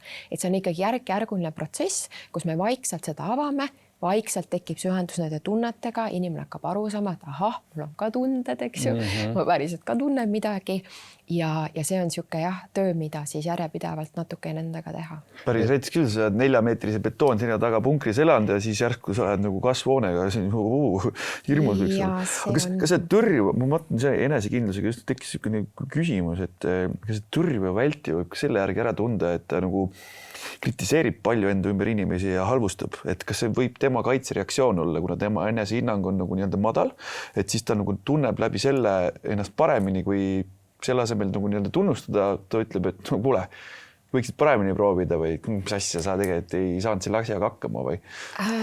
Võib, aga ma ei ütleks, et see konkreetselt on tõrjuvältija tunnus. See pigem nüüd sõltub sellest sisemise lapse haavumisest rohkem. Et aga võib seda ka olla. Et tõrjuvältijal kindlasti on omal see, et ta on hästi võistlusimuline. Sellepärast, et kuna tal on ju see hirm, et ta ei ole piisav, siis ta tahab alati üritada anda ennast hästi maksimumi.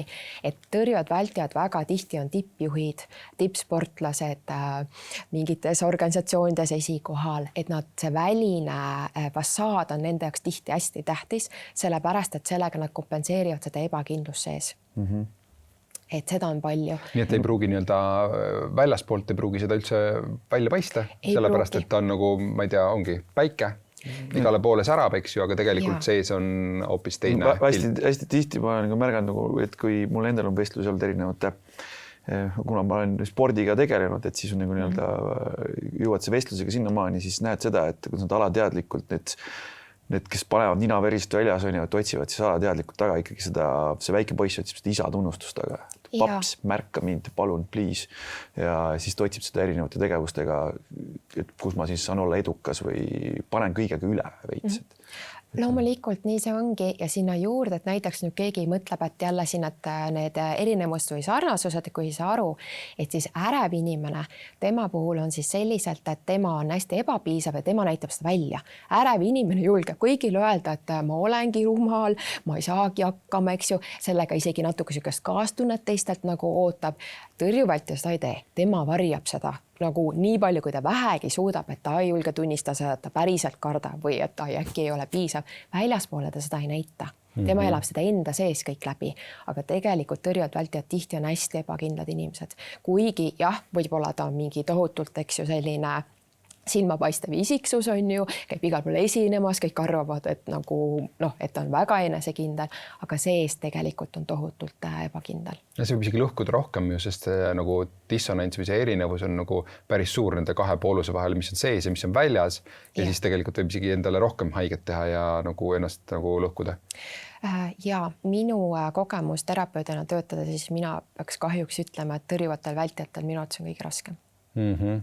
sest et juba see pool esiteks, kuna nad ei tunne ka neid emotsioone, nad ju ka ei nuta, eks ju, nad ei ela ka väljas neid tundeid. Et ärev, ta ju nutab kogu aeg, eks ju, tal ei ole üldse muret, ütleme, kui on naisterahvast, meesterahvast võib-olla päris nii ei ole, aga tema elab neid emotsioone rohkem välja, ta ju ütleb välja. Aga tõrjuvälti elab ju kõik seal ainult enda sees ja väga tihti see enda sees see valu on niivõrd suur. Mulle meeldib see, et sa välja tõid selle vaatad mingisugust filmi või seriaali vaatad näiteks naisega koos, siis mul on see, et ma olen seal sees, padjad on ees nagu ei, sa ei tee nii, nagu ma elan seda läbi, nagu ma nagu päriselt ise see näitleja ja kõrval vaatab Kõva Kivi seda, see on ju film. Et mis nagu toimub. Mul on see mingisugune, ütleme, hellem koht kuskil on, pisar on silmanurgas, seal vaikselt nagu tekib juba siuke ja siis kõrval, see on ju film. Ehk siis see on nagu hea, et sellega välja täiesti erinev see nagu vaade, et võite vaadata ka, kuidas te kodus koos filme või mingid seriaale vaatate, et kuidas need tundeampluaad välja pääsevad. Ma olen olnud niisuguses olukorras, kus siis tõrjuv vältija on siis nagu avanud ennast peale esimest korda nagu ja siis palun ära jumala pärast siis kellelegi räägi sellest, et ma nagu reaalselt rääkisin, et mul on hirm või sellest, et ma praegu nutsin. Yeah. Sest see on kõige jubedam asi üldse, mis minuga võiks juhtuda, et keegi sealt sellest teada saab, et ma kogesin midagi. Et see on päris hirmutav nagu. Ja, sest et tõrjuvältija ju põhitunnus on häbi ja süütunne. Ja kuna seda hästi tugevalt sees lapsepõlves, siis temaks on ju tohutu häbi ja siis tal tekib see süü sealt, et seda on ka väga palju. Ja. Et kindlasti üks väga suur töö tõrjuvältijal ongi see häbi ja süütundega siis tegelemine. Et sellest hakata välja tulema. Et ma ei pea tundma häbi, ma ei ole süüdi. Et see pool on kindlasti ka siuke teraapiatöö temaga. Tõrjal vältijal ilmselgelt mina soovitaks väga tugevalt sellist teraapilist sisemise lapse tööd. Et nende traumadega ikkagi tegeleda. Tal võib olla kõige keerulisem seda muutust ellu viia? Enamasti on. Okay. Aga kui sellest kartlikust vältijast rääkida, mis nemad kodus teha saavad? Ja, kartliku vältija puhul nüüd see, et tema peab õppima neid tuure nüüd siis nagu maha tõmbama. Et ei tasu neid taldrikuid sealt riiulist haarata ja vastu põrandat, eks ju, puruks visata.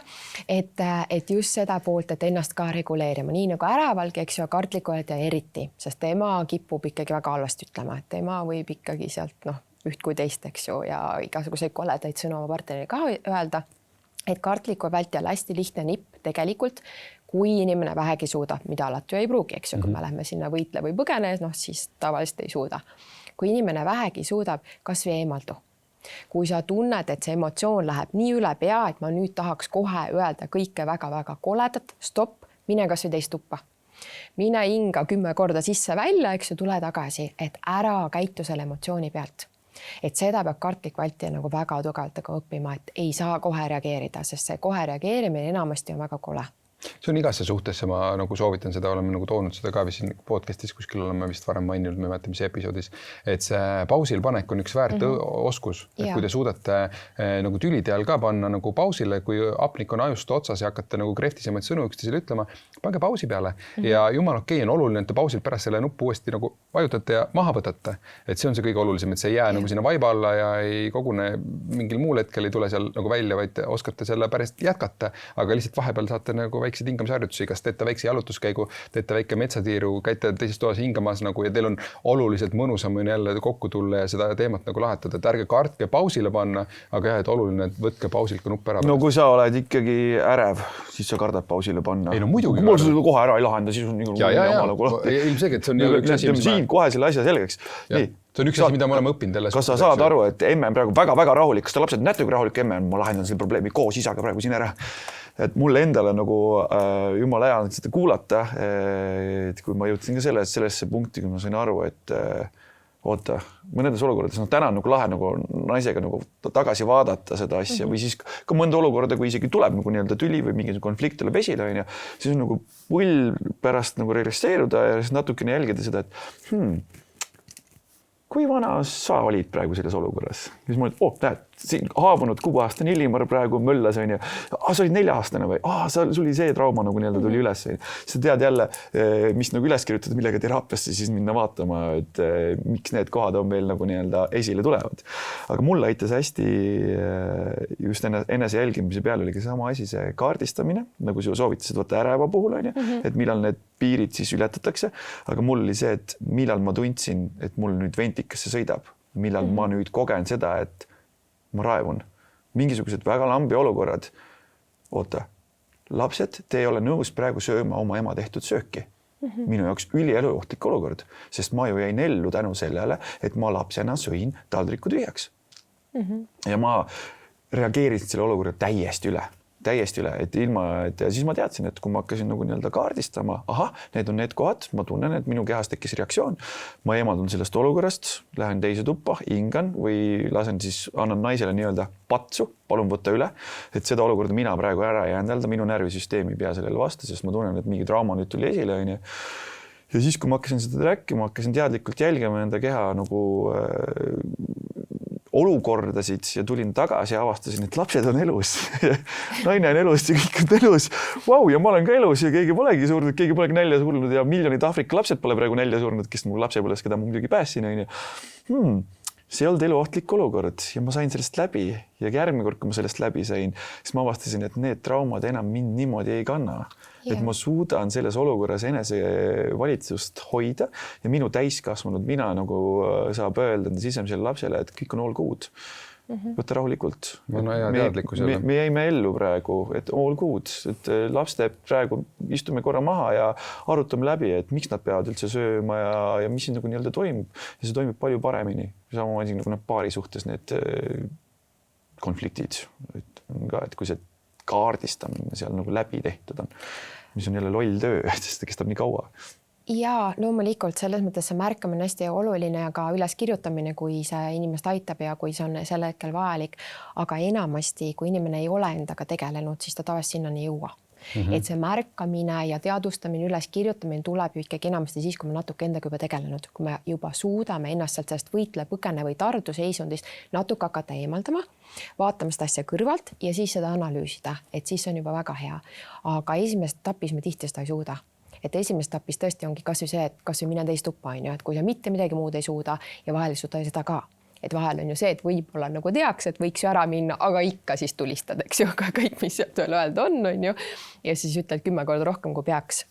Kas on midagi veel, mida see kartlik vältija saab nii-öelda teha või mida peab arvestama või mis nagu liigutusi teha, et nad on selle mõlema poole peal? Ja kartlik vältija ja ärev mõlemad, et enamasti nemad lähevad ju suhtesse tõrjuva vältijaga. Ehk siis mida nad peavad õppima tegema on see, et andmagi see tõrjuval vältijale ruumi. Sellepärast, et kui tõrjuvältijal on vaja pausi, siis peab kartlik vältija ärev seda austama ja ütlema, et jah, ma luban, sa võid minna teise tuppa, sa võid minna jalutama, et nad ei tohi hakata siis tegema seda, et nad klammerduvad, eks jooksevad järgi. Tavaline reaktsioon. Ja, et siis raputan on ju, et ei, sa pead minuga rääkima, et see ju viib tõrjuvältija veel rohkem lukku ja sealt ei tule ju mitte midagi.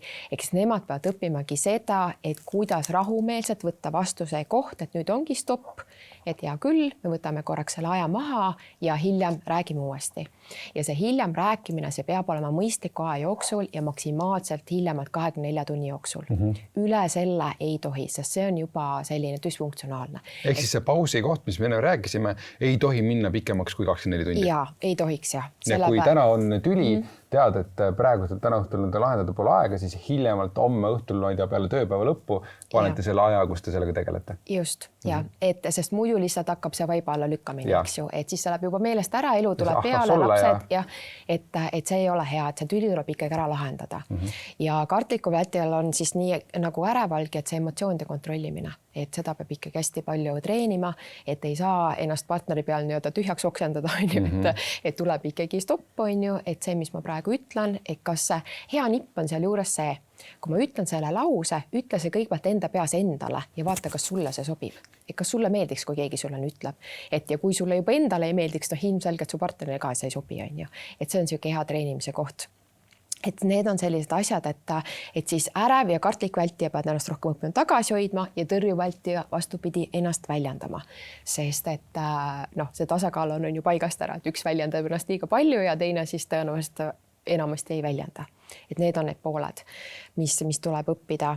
Ja loomulikult eks samamoodi ka see enda väärtustamise koht, et see on nagunii, et ega kartlikul vältija samamoodi, et peab ikkagi ennast armastama, väärtustama, et ta siis, sest et tõrjuva vältijaga enamasti ongi see tasakaal nagu paigast ära ka selle suhtes, et tõrjuvältija enamasti on väga egoistlik, et võib-olla osadel see nüüd ei meeldi, et ma seda ütlema, aga enamasti nii on. Et suhtes olles tavaliselt tõrjuvältija on see egoistlikum pool ja siis kartlikvältija ärevad, nemad on siis need rohkem, kes annavad järgi ja lepivad siis sellega, et hea küll, et talle ei meeldigi ja ta ei tahagi ja pole hullu, eks ju, et ma lepin sellega. Et leida see tasakaal siis sinna ja tõrjuvältija peab siis hakkama aru saama, et see, mida partner soovib, see on elementaarne. Sest väga tihti tõrjud vältjad tulevad minuti teraapiasse, paariteraapiasse ja siis tõrjuvältja on täiesti hämmingus, eks ju, ma ei tea, naine tahab, et me käiks vahepeal kinos või teatris mingi, ma ei saa aru. Mis naine see on? Ja siis, kui me hakkame nagu rääkima, ta asju mõnda taga, et see on elementaarne, et et see, mida ta soovib, et see on paari suhtes täiesti normaalne asi. Ja vahel ma ütlengi inimestele, et ei pea paari suhtes olema. Et kui sa ei ole valmis ja kui sa ei soovi absoluutselt paari suhtesse panustada, siis ju ei peagi, aga siis ole üksi. Et teist inimest teadlikult õnnetuks teha minu arvates ei ole ilus. Et siis pigem lasa seal teisel inimesel minna ja las ta leiab omale partneri, eks ju, kes soovib suhtes olla. Aga see, et ma olen seal suhtes, ma absoluutselt mitte midagi ei ole nõus tegema, ma ei taha mitte midagi koos teha, ma ei taha oma partneriga rääkida, nii edasi, see ei ole ju paari suhe, et see on midagi muud. On sul veel tuua mingid näited häid nagu teraapiaruumist, et kes sul käinud on nagu mingid mõned markantsemad näited, et ja ma ei tea, võib-olla kuhu nad jõudnud ka on või niisugused lahendusi ka? Ütleme selliseid paare on ikkagi üsna palju, et kus siis enamasti on meestõrjuvältija ja naine kas siis ärev või kartlik vältija, aga on paariga vastupidi, et naine on tõrjuvältija. Aga millegipärast naisi on pigem nagu vähem. Ma ei tea, kas minu juurde jõuab vähem naisi, kes on tõrjuvalt vältijad või neid ongi vähem, eks ju, et mina pigem ütleks, et mehi on rohkem. Aga et selles mõttes, et mis siis toimib hästi, ongi see kommunikatsioon, see suhtlus oma vahel. Et üks nipp näiteks veel, et mida ma alati paaridele soovitan, on see, et kuidas rääkida tõrjuva vältjaga. Ehk siis kõigepealt, kui sa alustad seda vestlust, räägi seda, mida sina tunned. Mitte see, et sa tegid seda valesti, toda valesti, eks ju, siis ta on juba täiesti lukus. Eriti hea on see, kui sa alguses kiidad teda. Kõigepealt kiitus. Et väike enesekindluse just, tõus. Et mul on nii hea meel näiteks, et sa oled nii tore ema või et nii hea isa. Ma väga austan seda, et ma ei tea, sa käid tööl, eks ju. Kõik sellised toredad kiitused sinna ette. Siis see koht, mida mina tunnen. No näiteks, et ma ei tea, toome mingi suvalise näite, et mobiiltelefon, näiteks partner on õhtusöögi ajal pidevalt ekraanis, on ju. Et mulle väga meeldiks see, kui me saaksime koos süüa õhtust nii, et meil neid telefone ei ole.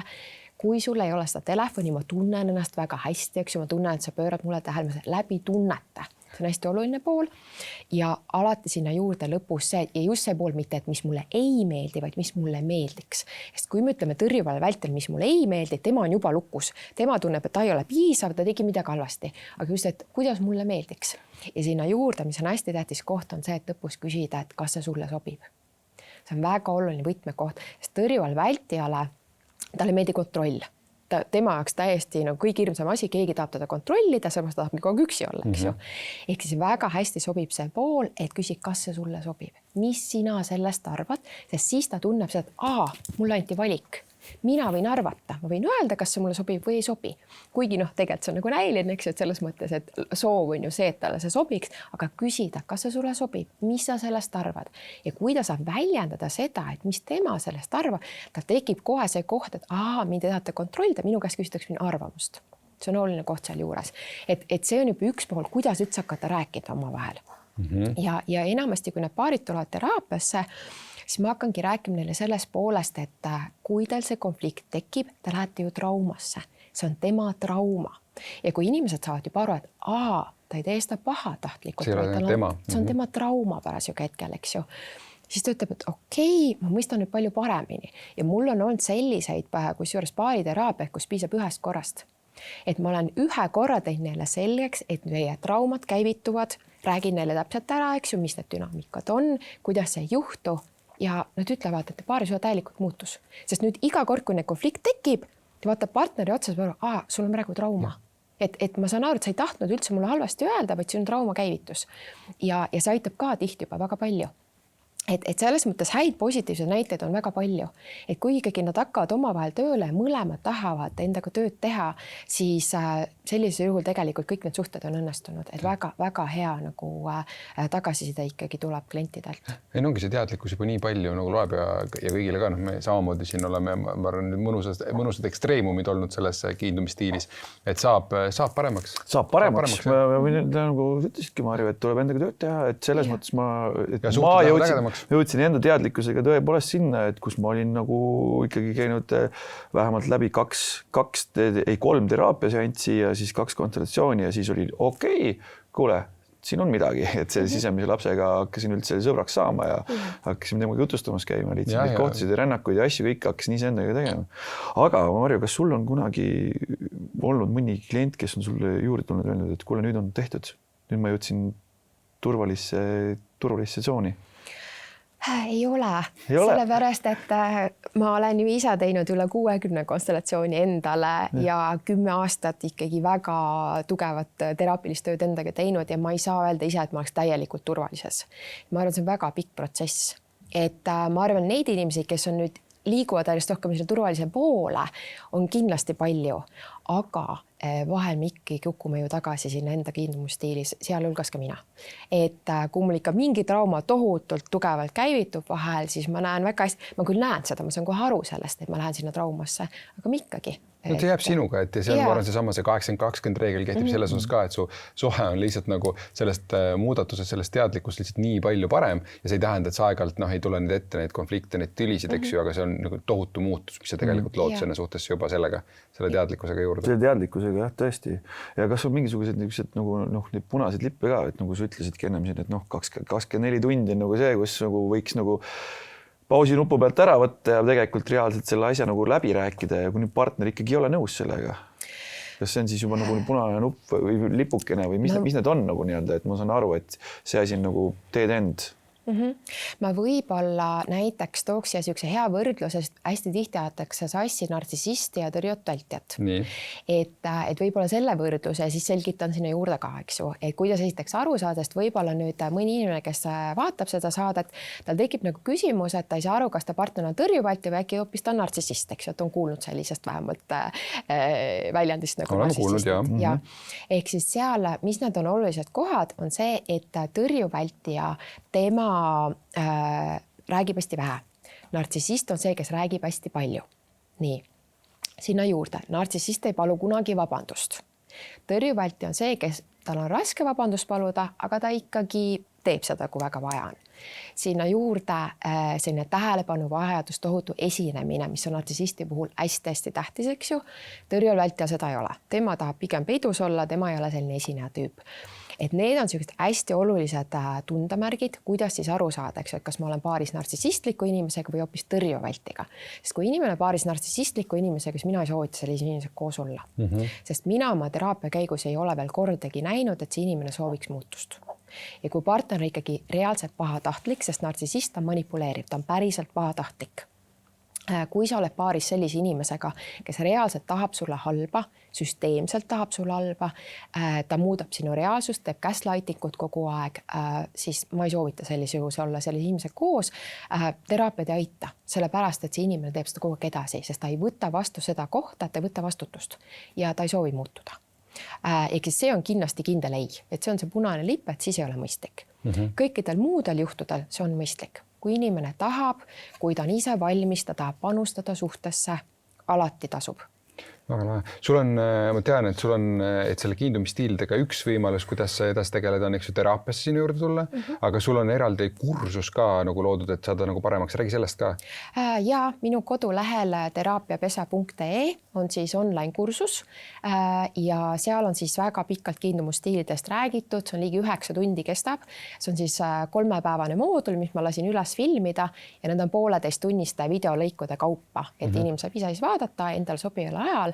Et seal on siis jah, hästi põhjalik kursus kiindumusstiilidest. Ma räägin hästi palju selle sisemise lapse osast, et teine moodul on täielikult pühendatudki siis selle teraapilise poolele. kuidas ennast tervendada ja siis kolmandas osas on siis räägingi kõikidest nippidest, et kuidas siis partnerid omavahel saavad siis tervendada suhet, kuidas rääkida omavahel. Seal on väga palju lauseid, näiteid, kõik mida öelda, kuidas öelda. Et siuke hästi põhjalik. Kes nagu seda tahab iseseisvat tööd teha, on nõus nagu partneriga panustama, siis see oleks väga äge asi, mida ette võtta. Jaa, sest minul kliendid alati vaatavadki seda koos. Et enamasti ongi nii, et nad vaatavad koos ja siis arutavad, lähevad ka tülli, et kas seda on tulnud, et nad annavadki tagasiside, et nad on mitu päeva lastud tüllis olnud selle video pärast, et siis protsessivad seda, et aga see käib asja juurde. Jah, et ikka nagu ütleme ka ju konfliktid on koostöö alus, et neid tuleb ette, et seda suhet nagu paremaks nagu viia. On sul midagi toredam? Ütlen, et me alati nagu küsime ka, on sul äkki väike sooduskood ka jagada nendele papside kuulajatele, et kes podcasti kuulavad? Jaa, et selles mõttes, et siis sooduskoodiga 25% siis saab seda kursust endale soetada. Et papsid koodiga siis, kui lähete kodulehele, siis saate selle sooduskoodi ja saate kursust osta odavamalt. Imeline kingitus. Imeline kingitus ja need sooduskoodiga papsid, ma väga loodan, et väga paljud paarid leiavad sealt abi ja saavad seda jälle sinna turvalisema poole lähemale nagu viia. Ja siis sinu juurde teraapiasse ka, see teraapiapesa.ee oli, kus sinu kohta kõik leiab. Jaa, et teraapiapesa.ee koduleht, et seal on kõik mu kontaktid, sealt saab ka sotsiaalmeediasse, kui kellegil on soov, siis terapeut Marju Kuusik on ka igal pool kontod olemas, et nii kuidas kellegile paremini sobi, kas kodulehelt või siis sotsiaalmeediast. Väga lahe. Suur aitäh sulle, et sa meiega siin rääkima tulid. See aeg lendas küll praegu meil nagu siukse kiirusega. Ja juba läbi või? Meil on päris palju kirjutada. Ma arvan küll, et on nagu paras aeg kokku võtta, sellepärast, et meil on see päris mõnusalt oleme juba seda infot siin läbi käinud ja meil on niimoodi, et tihti kirjutatakse, et seda episoodi ma kuulasin nagu mitu korda ja niimoodi, meil on nagu ülihea meel selle üle, et nagu et see, mis loome on nagu üliväärtuslik ja selle episoodi ka ma ise kuulan seda, ma arvan, mitu korda läbi, et siit veel paremat infot endale kätte saada. Päris märgilisi asju ja siis päris täis. Ja ma juba teadsin seda, et ma nüüd hakkan seda kuulama palju hoolikama. Et seda episoodi ka kindlasti soovitame partneriga ettevõtte kahekesi nagu läbi nagu kuulata. Ja siis sulle ka, meil on kingitus ka sulle. Meil on loomulikult enda raamatud, mul on siuke lasteraamat Pall, mis on täitsa Apollos rahvaraamatus, siuke tore raamat ja siis Ecoshi poolt on sulle kinkikotikene. Siin on, et sa saad, ma arvan, need on kõik, mis seal sees on. D-vitamiin on kindlasti sees, mis annab sulle seda, mis on sinu nagu korvis sees ka. Minu tore värviline raamat ka sulle, Marju, koju. Ma ei tea, kui palju sul kodus värve on, aga nüüd kindlasti on rohkem. No vaatades mu kleiti, siis tundub, et värvid mulle meeldivad. No siis sobib hästi kenasti. See on väga hea. Ja kõikidele, kes kuulavad ka, tuletame meelde ka, et papsid 20 sooduskood Ecoshi poes, kasutage seda ka sellepärast, et see enda tervisest hoolitsemine kunagi oli alustada, et ma arvan, et on väga õige hetk, eriti praegusel ajal, siin talvisel kevadisel ajal kõik on väga kasuks ja teile. Muud ei olegi öelda, kui ma loodan, et väga, et te saadet nautisite. Ma loodan väga, et jagate seda oma sõpradega, kuulate koos, jagate partneriga, jagate sotsiaalmeedias, sellepärast, et see, mida loome, on vajalik ja ma usun, et mida rohkem kas või juba seda episoodi inimesed kuulavad, seda rohkem on meil Eestis õnnelikke suhteid, ägedaid suhteid. Nii et pane see telli, jaga, subscribe seda nupukest ja aita sellel podcastil levida. Ja mulle väga meeldib lugeda neid kommentaare, mis podcasti alla kirjutate. Pange aga edasi, et kui tuleb emotsioon, siis ära hoia seda eestlaslikult endale, vaid päriselt ka jaga sinna, et mismoodi sul saade meeldis. Kui ta avalikult jagada, jumal pärast, kirjuta meile. Need on hästi tore. Need on väga toredad vestlused, kui meile kirjutatakse ka, nii et saatke meile tagasidet, saatke meile infot, saatke meile külaliste ideid, et kõik võtame rõõmuga nagu vastu. Ja aitäh teile jälle, et te meiega siin olite ja kohtume paari nädala pärast.